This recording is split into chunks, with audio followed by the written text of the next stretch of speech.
The original G.I. Joe line ended in 1994 with them producing some of their absolute worst figures ever, as I detailed in my video, most craptacular figures of all time.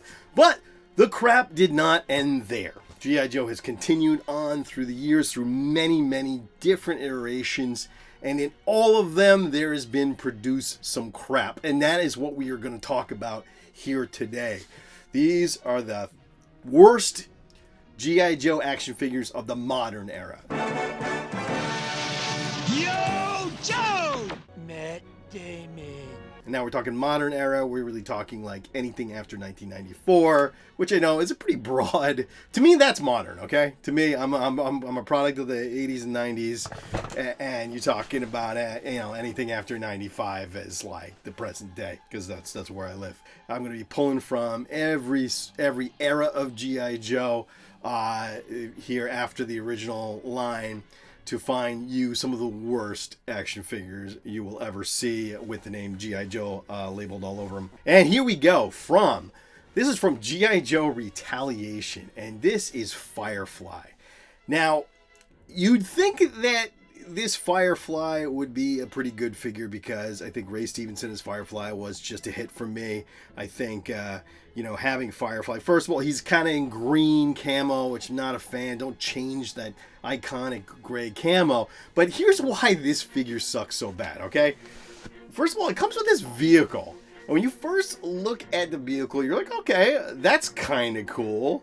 It's got this little, charge launcher on it. Again, a vehicle in like a little figure pack. That's kind of awesome until you think about it. And you're like, he is literally riding dick first in the battle. I mean, like, what? Not a good idea. This is not a good idea for Cobra. You do not want to ride dick first in the battle. I mean, like, I would be absolutely shitting my pants the entire time I would be riding on that. Can you imagine that? You're just riding on this thing. You're just like, oh, shit. Oh, I'm gonna land. Excuse me, Cobra Commander. This is the Televipers calling Cobra Commander. Yes, what is it? Firefly has had an accident. He rode his sled into a telephone pole, and I think he lost his Of course he did. That is what you get when you ride dick first into battle. So, what is the idea here? So this is just a terrible idea. The same line, which is actually a great line, it's the G.I. Joe Retaliation line, had a lot of good figures.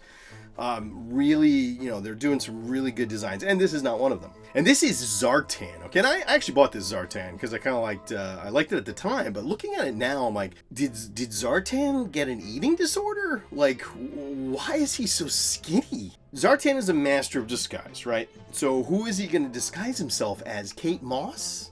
I mean, he looks so skinny and scrawny and weird looking and creepy. He just looks like an absolute creepy dude, and that's not Zartan. Zartan's kind of like I think he's kind of like a tough, Australian biker guy. You don't mess with him, right? Give that figure a burger. Like, make him eat something, because he is not looking healthy to me.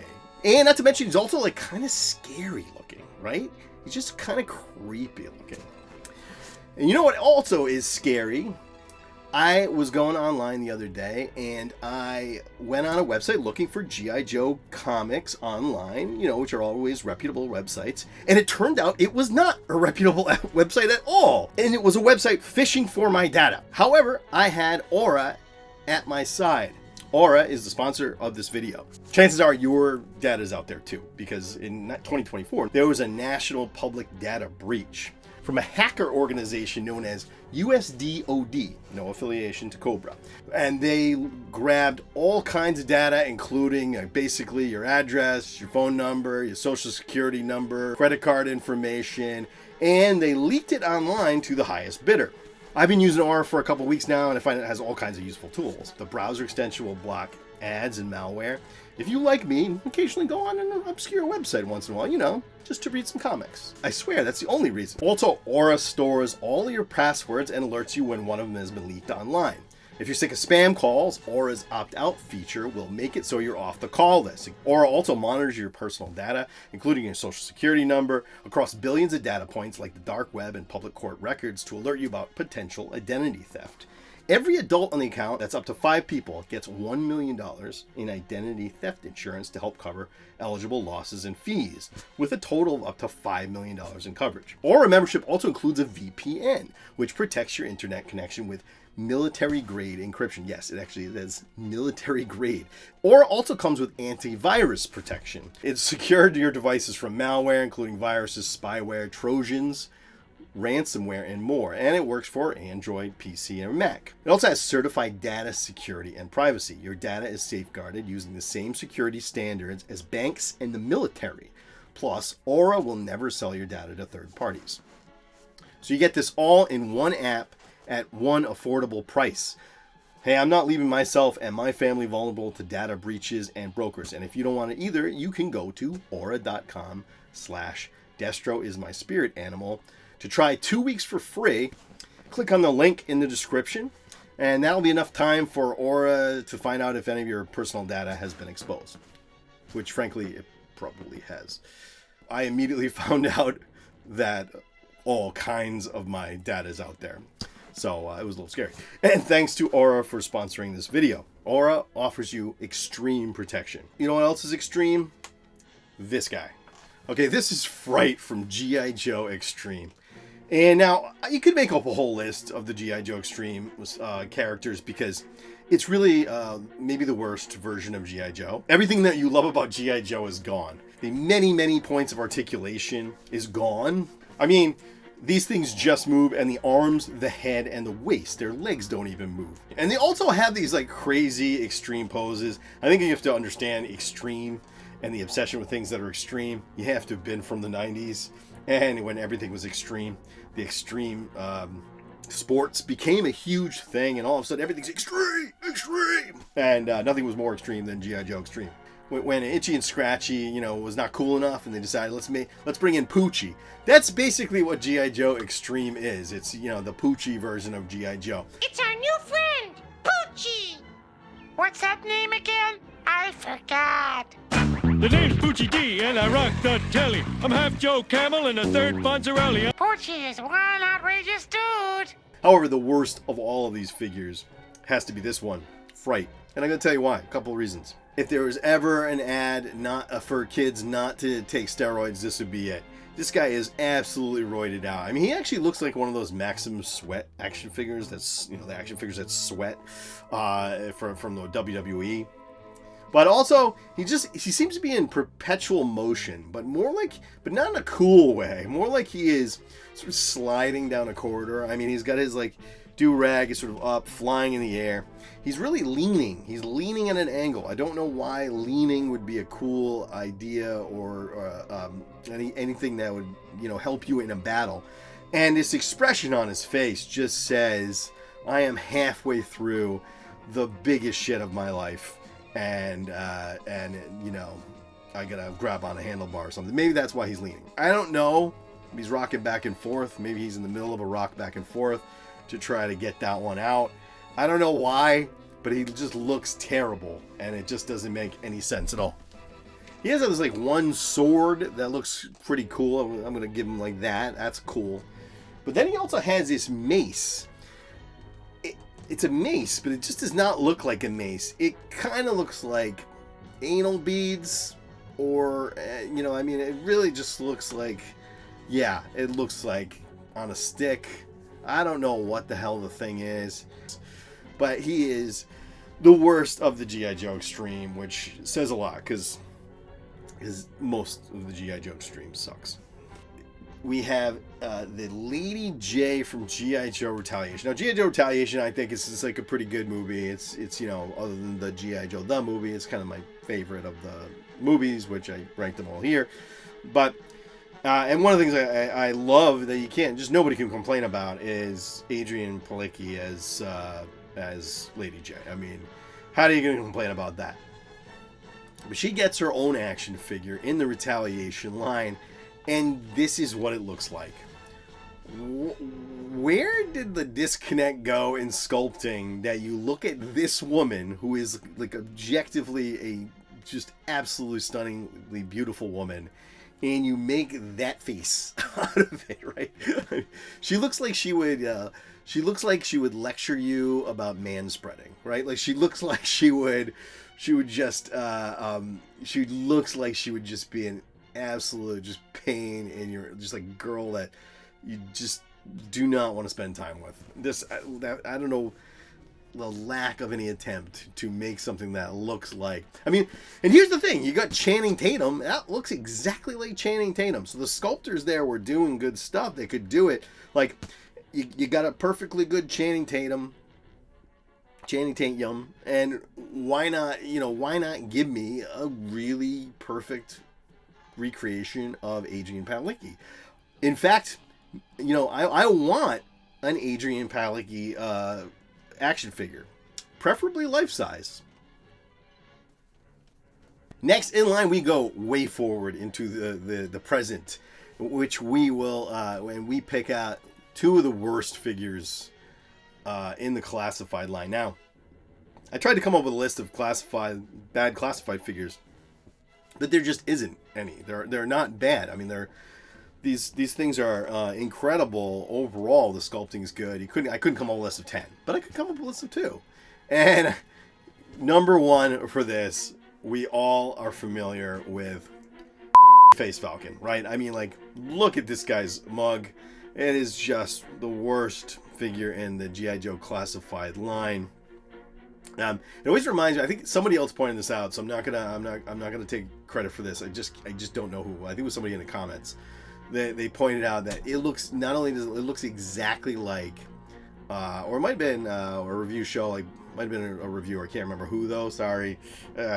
But they pointed out that now I can think of is, when I see his face, is Matt Damon from the movie Team America, the puppet Matt Damon, where all he does is he comes on and goes, Matt Damon. Matt Damon. It might have been Baldylocks Reviews. Maybe check me on that. Matt Damon. All right, so that's all. When you see his face, you just go, Matt Damon. That's all I can think of. But the thing is hideous. It also, like, he's really small and weird and shaped, and his, like, his straps don't fit him well. Like, they hang over his shoulders. It's just the worst, probably the worst design they have made yet. Except for this guy. And, like, okay, I gotta complain about this. Maybe this figure would be good if you were, like, is Roadblock. This Roadblock is a terrible figure. First of all, how is this Roadblock? This has nothing to do with Roadblock. Old Roadblock's too classic. Let's make him extreme. This feels like, so he's like a classy kind of southern barbecue chef / machine gunner, big dude.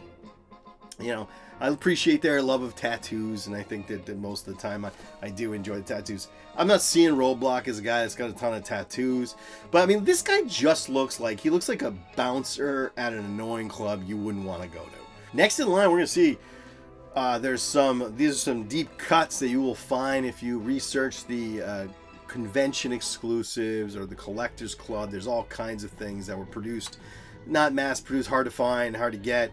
And there's some real choice characters here. This first one, okay, is Natalie Poole. Okay, Natalie Poole is like Action Man's like lady spy friend, right? So she's a badass super spy, and so I'm cool with. They brought her into G.I. Joe, made a 3 3/4 inch figure of her. Great idea. That's cool. Why not bring in some more of these classic versions that, Action Man is a cousin of G.I. Joe, right? So why not bring in some Action Man characters? Natalie Poole is beautiful, super spy. But this is what they gave us. Okay? Now, if they were going for lady gym teacher in 1985, then they nailed it. You absolutely nailed it. But if that's supposed to be like Natalie, let's look at another image of Natalie Poole. That's a Natalie Poole. Let's check out this custom version of Natalie Poole. That is the Natalie Poole you want, right? That's the one you're looking for. That is, what is this? She looks just way, it's like they put Outback's body on her, like, cause she just looks like she's got guns, but they added boobs.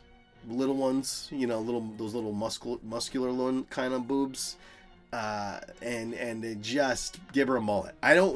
What? This is not a good sculpt. Sorry.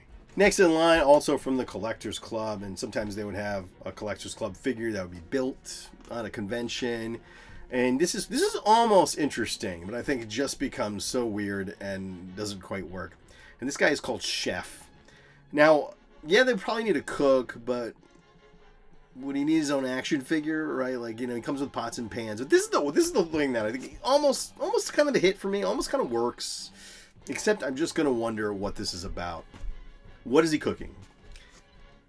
Zombie brains. That's what he cooks. He cooks a zombie brain. That's what it came with. He came with utensils to cook and just a brain. And it actually states it is a zombie brain. So is he cooking for zombies? Like, what is the idea here? I don't get it. You know, was he going to go into battle and, like, smack people in the head with a pot and pan? That's probably what I made him do as a kid.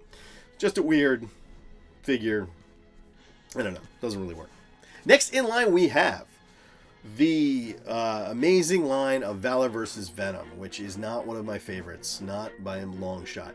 If you know the whole concept of Valor versus Venom, it's just terrible on its own, which is that Dr. Mindbender has finally lost his shit, and he has decided, he started experimenting on soldiers, even worse than he already does. We know he already experiments on soldiers all the time, by inserting like animal DNA into them. So he injects you with some animal DNA, and then you get like the powers of a wolf, the powers of an electric eel, the powers of whatever, and then finally the powers of a swamp rat. Like, what is the idea of a swamp rat? Like, who would, you know, why is that cool? Why is this guy cool in any way? And then he has to wear a little cape. He's got little ears on him. He just looks goofy as hell, and it's just like, yeah. Today you get your, like, you know, hey, Dr. Mindbender, yeah, you gonna inject me some animal DNA? Sure, yeah, that sounds awesome. I want some animal powers. Dr. Mindbender, I am going to inject you with animal powers. Yeah. Oh, cool. Yeah. All right. What are you gonna, like? I see that guy over there. He got like the powers of a wolf. That guy over there, he got like the powers of an electric eel. That guy there got the powers of a scorpion. That's kind of awesome, dude. What do I get? I am going to inject you with the powers of a swamp rat. Can I, like, do I have any say in this? Because that does not sound like a... You will be a swamp rat. No, it sucks, man. It sucks. It's not good. Not good. Don't want swamp rat powers. I'd imagine you'd be smelly. I'd imagine that if you have swamp rat DNA, you're kind of smelly. You just have a sweat gland problem. I think they have sweat gland problems, and you know, slimy. Make me the wolf guy. Go to the wolf division. That's the monster you want. That's what you want to be. You don't want to be this dude. No, that terrible idea. Next in line we have a just bizarre idea of a screaming Duke action figure. And this talking Duke. He also talks and he shouts. So he just like, he could be, ah! And he says a bunch of, you know, goofy things. But what, to me, I just think what doesn't work on that, you know, we had action figures before. You press them on that little, you know, there's the supersonic fighters, or the, you know, whatever they're called, where you press the button on the back and they talk and they have phrases, and you had some cool figures in that lot. But what's weird about this one is is that when he talks, his mouth opens, and it's just a sort of disturbing way, you know, so he's just mouth opening, weird, and it makes me uncomfortable. I don't like looking at it. On the double, soldier, lock and load. Okay, next we have from the Rise of Cobra. This is one of my least favorite characters from the Rise of Cobra. This would be Ripcord. Now, why I think this one stands out as not being a particularly good figure, I think it's fine. Ripcord action figure is that looks nothing like Marlon Wayans. That just looks nothing like, that looks exactly like Eddie Murphy to me. Like, that looks nothing like, that is an Eddie Murphy action figure. That almost makes it more awesome, because I think Marlon Wayans is like, he's my least favorite Wayans brother. Like, I think Damon is like really funny. I think Keenan Ivory Wayans is like a good director. and he's pretty funny too, and I feel like he did some action movies. He was kind of cool. And then Marlon is like the annoying one that when you see it in a movie, you're just like, oh.